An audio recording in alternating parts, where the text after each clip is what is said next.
Hey, welcome back. So this video is going to focus on my first week here.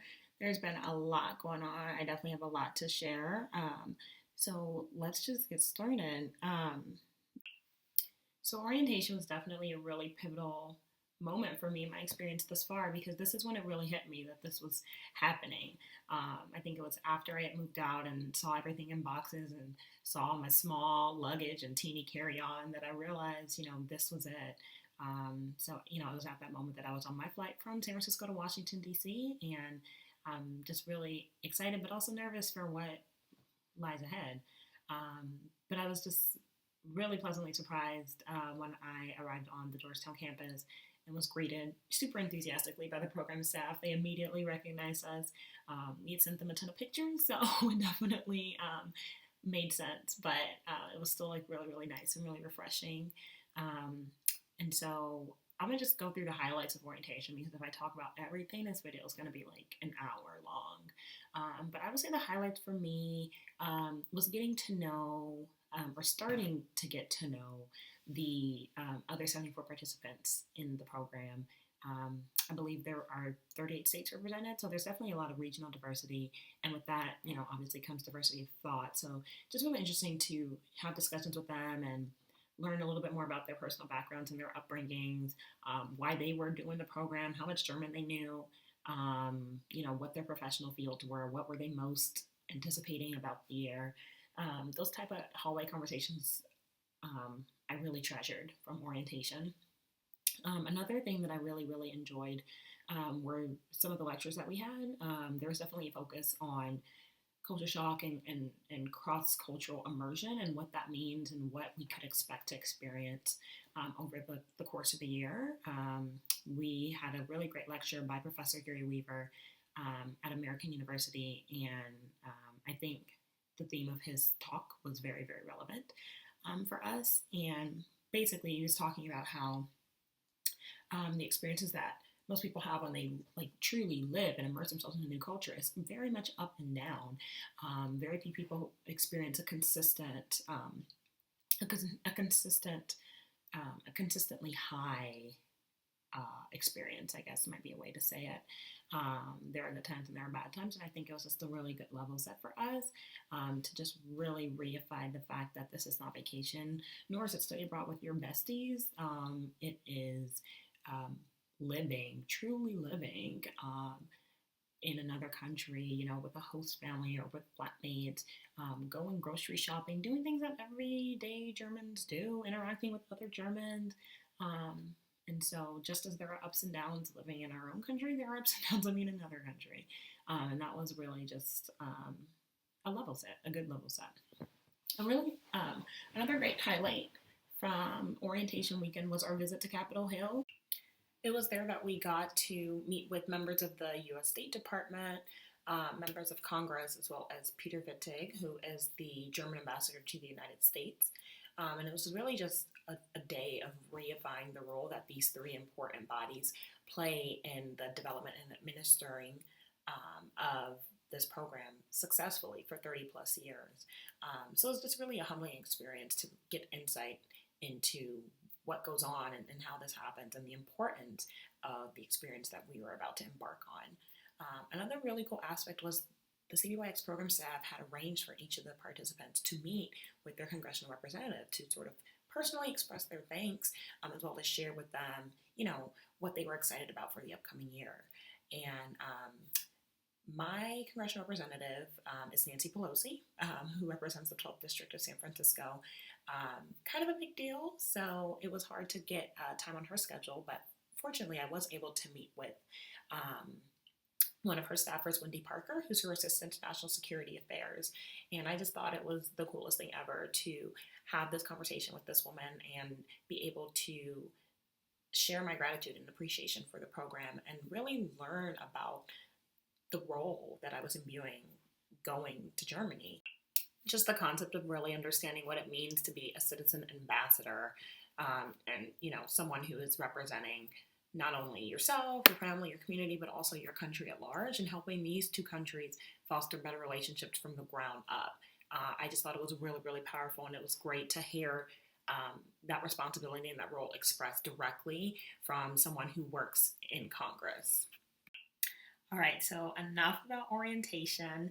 After all the Capitol Hill meetings, we were ready to head to Germany. And I think, again, it had hit me like, I'm about to get on a flight and not touch American soil for a year. And so that's what we did. We boarded a Lufthansa flight. It was an evening flight.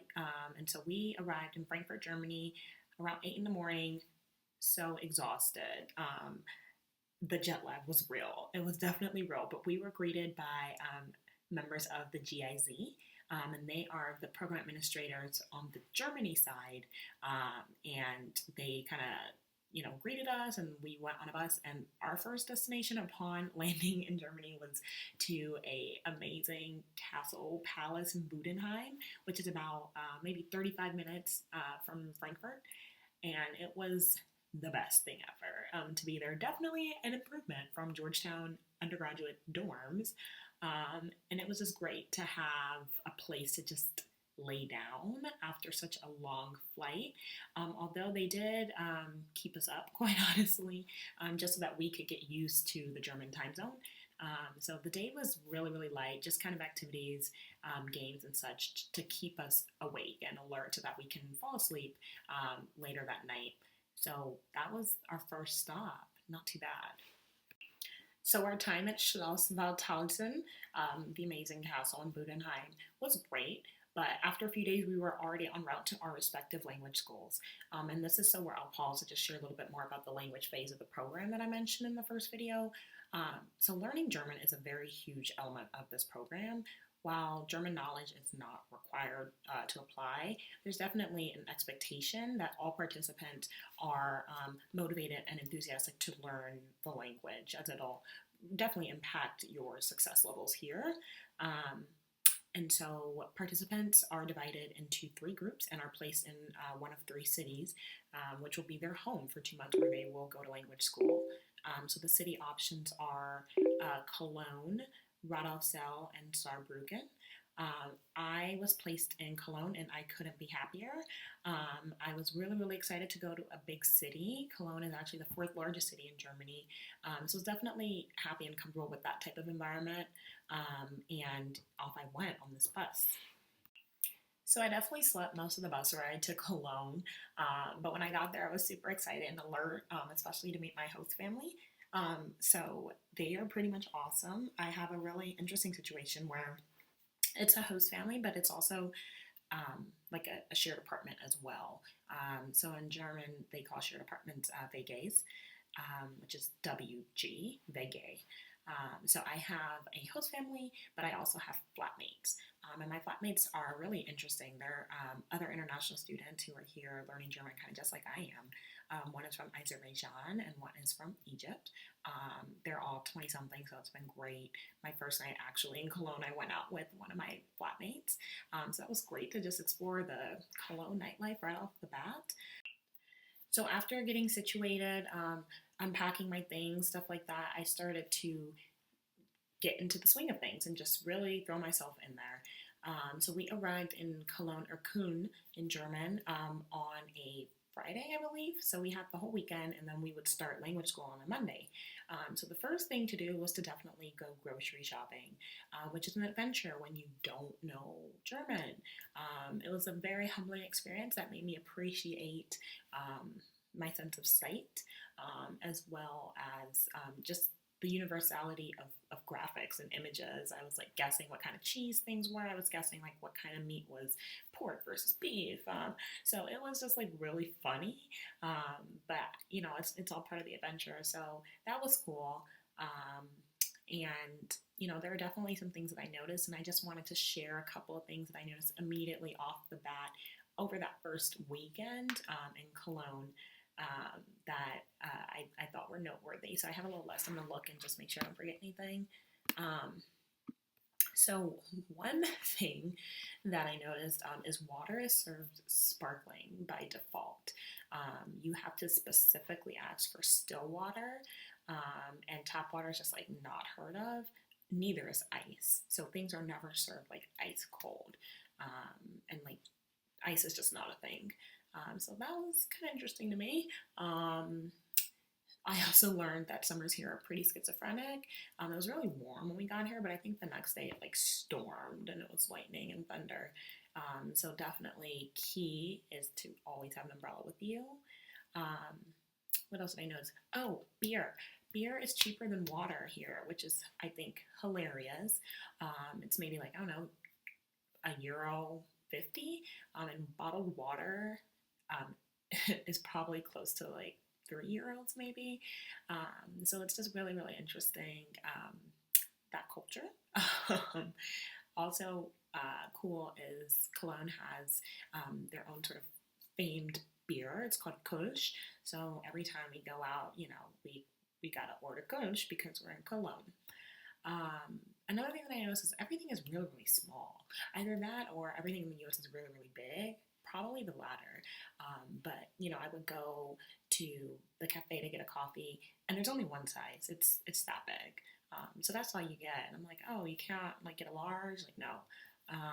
I went to DM, which is basically like the German equivalent of a CVS, to get nail polish remover, and it was like a bottle like yay big, and that really did surprise me because I'm used to it being probably about double that size.